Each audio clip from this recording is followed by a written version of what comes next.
വേറൊന്ന്, ചാനലിനേക്കാൾ ഇൻവെസ്റ്റ്മെൻറ്റ് തീരെ ഇല്ല എന്ന് തന്നെ പറയാം യൂട്യൂബ്. ബട്ട് നല്ല വരുമാനമുണ്ട്. എല്ലാ ചാനലുകളും യൂട്യൂബിലേക്ക് തിരിയുന്നു.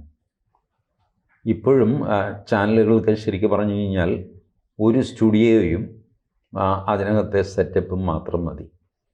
ഫീൽഡ് റിപ്പോർട്ടിംഗ് എന്ന് പറയുന്നത് അസ്തമിക്കാൻ പോകുന്ന അവസ്ഥയായി. ഫീൽഡ് റിപ്പോർട്ടിങ്ങിനാണ് കാശ് കൂടുതൽ ചിലവാകുന്നത്. വണ്ടി, ക്യാമറ ഒക്കെ ആയിട്ട് ഈ ഇടപെടലൊക്കെ പോകണ്ടേ.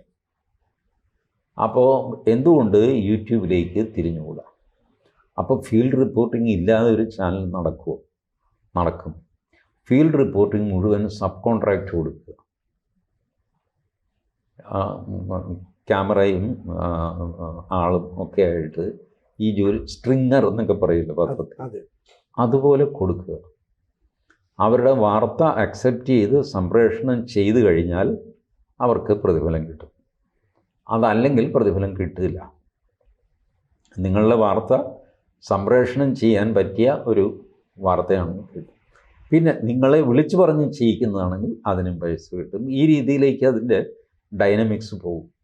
ഈ നാട് നീങ്ങളെ റിപ്പോർട്ടർമാരെ ഇട്ടിട്ട് അവർക്ക് ശമ്പളം കൊടുക്കുന്ന പരിപാടി താമസിയാതെ അവസാനിപ്പിക്കേണ്ടി വരും. അതിനൊരു ഓൾട്ടർനേറ്റ്, എൻ്റെ മനസ്സിൽ ഞാൻ കണ്ടൊരു ഓൾട്ടർനേറ്റ് ഞാൻ പറഞ്ഞതേ ഉള്ളൂ. ഇതല്ലാതെ വേറെ എന്തെങ്കിലുമൊക്കെ ആയിട്ട്, അല്ലാതെ ഈ ഫോർമാറ്റിൽ ഈ ടി വി ചാനലുകൾ നിലനിൽക്കില്ല. വളരെ ചെറിയൊരു സ്ഥലമാണ് കേരളം. പരസ്യമാണ് ടി വി ചാനലുകളുടെ വരുമാനം. എത്ര കമ്പനി എത്ര പേർക്ക് പരസ്യം കൊടുക്കും? 10-ലധികം ചാനലുകളുണ്ട്, ന്യൂസ് ചാനൽ മാത്രം. അതെ, ഇവർക്കൊക്കെ ആര് പരസ്യം കൊടുക്കുന്നുണ്ട്?